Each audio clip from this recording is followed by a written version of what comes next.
বর্তমানে বিভিন্ন DIY project তৈরিতে এবং বিভিন্ন ডিভাইসে 18650 ব্যাটারি এবং লিথিয়াম ব্যাটারি কিন্তু প্রচুর ব্যবহার করা হচ্ছে। আর যখন কোনো কিছুর চাহিদা বেড়ে যায় তখন কিন্তু তার নকল বা ফেক বা আমরা বলতে পারি কপি প্রোডাক্টও কিন্তু মার্কেটে চলে আসে। ঠিক একইভাবে কিন্তু এই 18650 ব্যাটারি বা লিথিয়াম ব্যাটারি প্রচুর ফেক ব্যাটারি পাওয়া যাচ্ছে এবং অনেক সময় আমরা পুরাতন ল্যাপটপ থেকে ব্যাটারি কালেক্ট করি। সেখানেও যে সব ব্যাটারি ভালো থাকে তা কিন্তু না। তো আমরা সেই ব্যাটারিগুলোর কিভাবে রিয়েল ক্যাপাসিটি সেটা আমরা কিভাবে চেক করব মূলত আমরা এই ভিডিওটির মাধ্যমে শিখব। আপনারা অনেকেই মনে করে থাকেন একটি ব্যাটারির ভোল্টেজ ভালো হওয়া মানেই হচ্ছে সেই ব্যাটারিটি ভালো। ধারণাটা কিছুটা সঠিক বলবো, কেননা এর পাশাপাশি এম্পিয়ারটাও যদি ভালো থাকে তাহলে কেবল ওই ব্যাটারির যে ক্যাপাসিটি সেটা হচ্ছে আপনি ভালো পাচ্ছেন এবং সেই ব্যাটারি ব্যবহার করলে আপনি লম্বা সময় কিন্তু ব্যাকআপ পাবেন। আপনাদের জন্য সহজ একটি উদাহরণ আমি তৈরি করেছি। মনে করি আমরা যদি একটি গ্লাস নেই এবং সেই গ্লাসের অর্ধেক পানি নেই এবং সেই পানিটা যদি আমরা কেউ পান করি তাহলে আমাদের যে সময়টা লাগবে, আমরা যদি ওই গ্লাসটা সম্পূর্ণ পানি দ্বারা পূর্ণ করে দেন আমরা যদি ওই পানিটা পান করি তাহলে কিন্তু আমাদের প্রায় ডাবল সময় লাগবে, তাই না? তো এই ক্ষেত্রে যে গ্লাসটি সেটি হচ্ছে আমাদের এখানে একটি ব্যাটারি হিসেবে আমি উদাহরণ দিয়েছি এবং এর মধ্যে যে পানির পরিমাণটা সেটা হচ্ছে এম্পিয়ার, যেটাকে আপনারা বলতে পারেন যে আপনার এই ব্যাটারির ক্যাপাসিটি। আর যে পানি পান করছে অর্থাৎ যে কিনা এই পানিটা খেয়ে নিচ্ছে সে হচ্ছে এই ক্ষেত্রে লোড। ঠিক একইভাবে আমরা যখন কোনো লাইট, মোটর বা কোনো কিছুকে আমরা ব্যাটারির সাথে কানেক্ট করি সেটা হচ্ছে আমাদের জন্য লোড। অর্থাৎ একটি ব্যাটারির রিয়েল ক্যাপাসিটি বের করতে হলে আমাদেরকে জানতে হবে কত লোডে কত সময়ে ব্যাটারির এম্পিয়ারটি ডিসচার্জ হচ্ছে। এত কঠিন সমীকরণে আমাদের যাওয়ার কোনো প্রয়োজন নেই। এর জন্য বিভিন্ন ডিভাইস বর্তমানে মার্কেটে পাওয়া যাচ্ছে। ঠিক তেমনি একটি সার্কিট হচ্ছে SW586 এই মডেলের মডিউলটি। এর সাহায্যে আমরা সর্বোচ্চ 15 ভোল্ট 3 এম্পিয়ার পর্যন্ত যেকোনো ব্যাটারির ক্যাপাসিটি আমরা চেক করতে পারবো। তবে এর সাহায্যে যে আপনারা 100% অ্যাকুরেট আপনারা ক্যাপাসিটি বের করতে পারবেন তা কিন্তু না। কিছুটা ভেরিয়েবল ডেটা অবশ্যই পাবেন। একেবারে ফিক্সড অ্যাকুরেট ডেটা পাওয়া যাবে না। তবে যেই আপনারা মানটা পাবেন এর মাধ্যমে আপনারা ধারণা করতে পারবেন আসলে এই ব্যাটারিটা একেবারেই খারাপ নাকি এটা ব্যবহারের উপযোগী। সো এটা কিন্তু আমাদের আইডেন্টিফাই আমরা করতে পারবো আমরা যে প্রসেসটা দেখবো এই ভিডিওটির মাধ্যমে। ওকে, সো আপনারা দেখতেই পাচ্ছেন এই সার্কিটের ডান পাশে হচ্ছে 3টি এলইডি ইন্ডিকেটর বাতি রয়েছে, যার সাথে হচ্ছে এমএস বা এইচ অর্থাৎ এম্পিয়ার পার আওয়ার আপনারা জানতে পারবেন। এরপর হচ্ছে এম্পিয়ার এবং নিচে হচ্ছে ভোল্টেজের যে সময়টা আছে এটা আমাদের ইন্ডিকেট করে জানিয়ে দেবে যে আমরা কোন প্রসেসটা আমরা ডিসপ্লেতে দেখছি। আর সম্পূর্ণ প্রসেস দেখার জন্য একটি 4 ডিজিটের 7 সেগমেন্ট ডিসপ্লে রয়েছে। এর মাধ্যমে হচ্ছে আমরা মানগুলোকে দেখতে পাবো। সার্কিটে আপনারা 3টি পুশ বাটন দেখতে পাচ্ছেন। এই 3টি পুশ বাটনের মধ্যে একটির মধ্যে হচ্ছে ওকে বাটন লেখা আছে, ওকে লেখা, এবং পাশেরটি হচ্ছে প্লাস এবং মাইনাস বাটন। মূলত এই 3টি বাটনের মাধ্যমে আমাদেরকে ভোল্টেজ সেট করতে হবে এবং আমাদের পুরো প্রসেসটিকে স্টার্ট করতে হবে। এই পাশে এসি টার্মিনাল ব্লক রয়েছে, এতে মূলত রেজিস্টার এবং ব্যাটারিকে কানেক্ট করতে হবে। যদি আপনারা নিচের দিকে দেখেন ব্যাটারি কানেক্ট করার জন্য প্লাস মাইনাস কিন্তু আইডেন্টিফাই করার জন্য এখানে চিহ্নিত করা আছে। এই ডিভাইসটির সাথে আপনারা আরো বেশ কিছু জিনিস পেয়ে যাবেন। তার মধ্যে হচ্ছে এখানে কিছু হেক্সাগন এবং স্ক্রু দেখতে পাচ্ছেন, মোটামুটি 4 সেটের মতো পেয়ে যাবেন এবং 5 ওয়াট 7.5 ওহমের সিরামিক রেজিস্টর পাবেন 2টি। মূলত এগুলোকে আমরা লোড হিসেবে ব্যবহার করব। তো আপনারা আমার হাতে দেখতেই পাচ্ছেন বেশ কিছু 18650 ব্যাটারি রয়েছে। তো আমরা এখান থেকে যে কোনো একটি ব্যাটারির ক্যাপাসিটি চেক করব, তাহলে আপনারা বুঝতে পারবেন যে আসলে ক্যাপাসিটিটা কিভাবে চেক করতে হয়। আমি প্রথমত সার্কিটের সাথে স্ক্রুগুলোকে লাগিয়ে নিচ্ছি।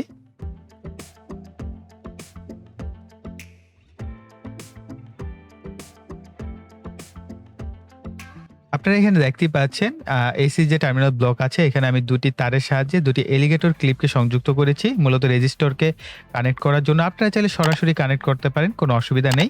তবে যেহেতু রেজিস্টরগুলো যখন কিনা আমরা ক্যাপাসিটি চেক করব হিট হবে, এই কারণে কিছুটা দূরত্বে রাখতে পারলে বেটার হয়। আমি 2টি রেজিস্টরকে একত্রে যুক্ত করে নিচ্ছি, কেননা 18650 ব্যাটারি আপনার 2 এম্পিয়ার পর্যন্ত ম্যাক্সিমাম হতে পারে। তো এই কারণে আমরা জাস্ট রেজিস্টরটার পরিমাণটা বাড়িয়ে দিচ্ছি, অর্থাৎ একসাথে 2টি রেজিস্টরকে ব্যবহার করছি। আর আরেকটা বিষয় মনে রাখবেন, রেজিস্টরে কোনো পজিটিভ নেগেটিভ টার্মিনাল নেই। সো আপনি যেভাবে খুশি সেভাবে লাগাতে পারেন, কোনো অসুবিধা নেই। এরপর প্রয়োজন হবে 18650 ব্যাটারির জন্য একটি হোল্ডার। সো আপনারা চাইলে সরাসরি সোল্ডার করে দিতে পারেন বা আপনারা চাইলে কোনো মাধ্যমে জাস্ট ব্যাটারিটাকে কানেক্ট করতে পারলেই হলো। তো আমি জাস্ট এখানে একটি হোল্ডার ব্যবহার করছি। তো ব্যাটারির সংযোগের সময় অবশ্যই প্লাস এবং মাইনাস খেয়াল রাখবেন, আদারওয়াইজ কিন্তু আপনার সার্কিটটি ক্ষতিগ্রস্ত হতে পারে। আমি ৩.৭ ভোল্টের ৪৮০০ এমএএইচ এর ব্যাটারির ক্যাপাসিটি চেক করব। সো আপনারা দেখতে পাচ্ছেন এর গায়ে স্পষ্ট লেখা। এদের গায়ে অনেক বেশি এম্পিয়ার লেখা থাকলেও মূলত বাস্তবে কিন্তু এত বেশি এম্পিয়ার এদের কাছ থেকে কখনোই আশা করা যায় না। তো যাই হোক আমরা চেক করে দেখি এর অরিজিনাল ক্যাপাসিটি কত। সার্কিটে পাওয়ার সাপ্লাই দেওয়ার জন্য যেকোনো ফোনের চার্জার অথবা পাওয়ার ব্যাংক ব্যবহার করতে পারেন। তো আপনারা চাইলে যেকোনোটার মাধ্যমে আপনারা এখানে দিতে পারবেন, কারণ এখানে খুবই কম পাওয়ারের প্রয়োজন হয়। আর আমি ব্যাটারিটি ফুল চার্জ করে নিয়েছি। আপনারা জানেন ৩.৭ ভোল্টের যে ব্যাটারিগুলো হয় সেগুলো ফুল চার্জে ৪ ভোল্টের কিছুটা বেশি হতে পারে, আবার ৪ ভোল্টেও ফুল চার্জ হতে পারে। সো আপনারা দেখতেই পাচ্ছেন আমি এখানে ৪ ভোল্ট পেয়েছি, যেটা আমাদের ডিসপ্লেতে বর্তমানে দেখাচ্ছে। এখন আমরা প্লাস বাটনটি প্রেস করে এখানে 3 ভোল্ট সিলেক্ট করে দিব।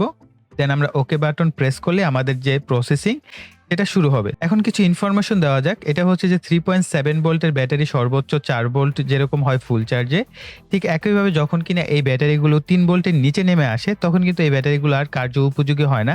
সাপোজ আপনি যদি কোনো একটা মোটরকে চালাতে চান, সেই মোটরটা ওইভাবে চলবে না। অর্থাৎ এর নিচে নামলে, অর্থাৎ ৩ ভোল্টের নিচে নামলে সেই ব্যাটারিগুলো আর কার্য উপযোগী থাকে না। তো এই কারণে কিন্তু আমরা 3 ভোল্ট সিলেক্ট করে দিয়েছি। অর্থাৎ আমাদের যে লোয়েস্ট ভোল্টেজ এটা আমরা যে প্লাস বাটনটা আছে সেটাকে প্রেস করে কিন্তু আমরা 3 ভোল্ট সিলেক্ট করেছি। আর আরেকটা বিষয়, এই ব্যাটারিগুলো যখন কিনা এই প্রসেসিংটা হয় ক্যাপাসিটি চেক করা, তখন কিন্তু অনেক বেশি সময়ের প্রয়োজন হয়। বিশেষ করে আপনার ব্যাটারিটি যত ভালো হবে, অর্থাৎ যত বেশি এম্পিয়ার থাকবে, আপনার তত বেশি লম্বা সময়ের প্রয়োজন হবে। আমি এর যে ক্যাপাসিটিটা যখন চেক করছিলাম, এটা সম্পূর্ণ সময় লেগেছে প্রায় ১ ঘন্টার উপরে। তো বুঝতেই পারেন বেশ লম্বা প্রসেসিং সময়। সো এই কারণে চেষ্টা করুন পাওয়ার ব্যাংক থেকে কানেকশন দেওয়ার। কেননা আপনি যদি সরাসরি কারেন্ট থেকে দেন এবং কারেন্ট যদি চলে যায়, তাহলে কিন্তু আপনার পুরো প্রসেসটা আবার ১ম থেকে করতে হবে। সো আরো একটা বিষয় হচ্ছে, অবশ্যই আপনার ব্যাটারিটিকে প্রপারলি ফুল চার্জ করে দেন ক্যাপাসিটি চেক করতে হবে।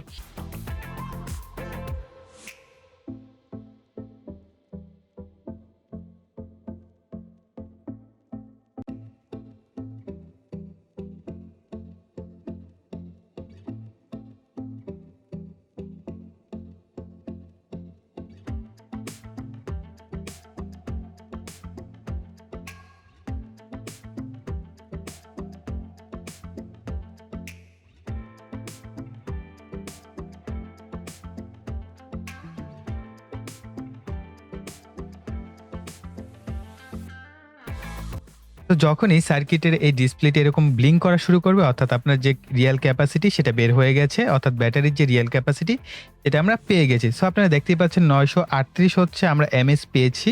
তো আমরা ওকে বাটন যখন প্রেস করব, আমাদের যে ব্লিঙ্ক করা সেটা কিন্তু স্টপ হয়ে যাবে। তখন আমরা স্থির আকারে আমাদের যে ফিক্সড মানটা বা আমাদের যে আউটপুট রেজাল্ট সেটা আমরা দেখতে পাবো। তো আমরা দেখতেই পাচ্ছি আমরা পেয়েছি ৯৩৮ এমএএস। তো ব্যাটারির গায়ে লেখা ছিল কত? ৪৮০০ এমএএইচ, অর্থাৎ ৪.৮ এম্পিয়ার। সো আমরা এত এম্পিয়ার পাইনি, আমরা পেয়েছি মাত্র ৯৩৮ এমএএইচ। যাই হোক, ব্যাটারিটি মোটামুটি আমরা ভালোই বলতে পারি এবং এটা দিয়ে আমরা বিভিন্ন কাজ করতে পারবো। এবার এই ব্যাটারিটির ক্যাপাসিটি চেক করব। যেহেতু এই ব্যাটারিটির এম্পিয়ার কম এবং সাইজও খুব ছোট, তাই আমরা রেজিস্টর এখানে একটি ব্যবহার করব। অর্থাৎ যে ব্যাটারিগুলোর এম্পিয়ার কম হবে সেটার ক্যাপাসিটি চেক করার জন্য অবশ্যই আপনারা একটি রেজিস্টর ব্যবহার করবেন। এই ব্যাটারিটা আপনারা দেখতে পাচ্ছেন লাগানোর সাথে সাথে এটারও ফুল চার্জে কিন্তু ৪ ভোল্ট পাওয়া গেছে। তো আমরা একইভাবে সর্বনিম্ন যে ভোল্টেজ সেটা ৩ ভোল্টে সেট করে নিব। দেখা যাক ৮৫০ এমএএইচ এর এই ব্যাটারি থেকে কত ওয়ার্কিং এম্পিয়ার পাওয়া যায়, সেটাই হচ্ছে দেখার বিষয়। তো আমি জাস্ট ভিডিওটাকে ফাস্ট ফরওয়ার্ড করে দিচ্ছি।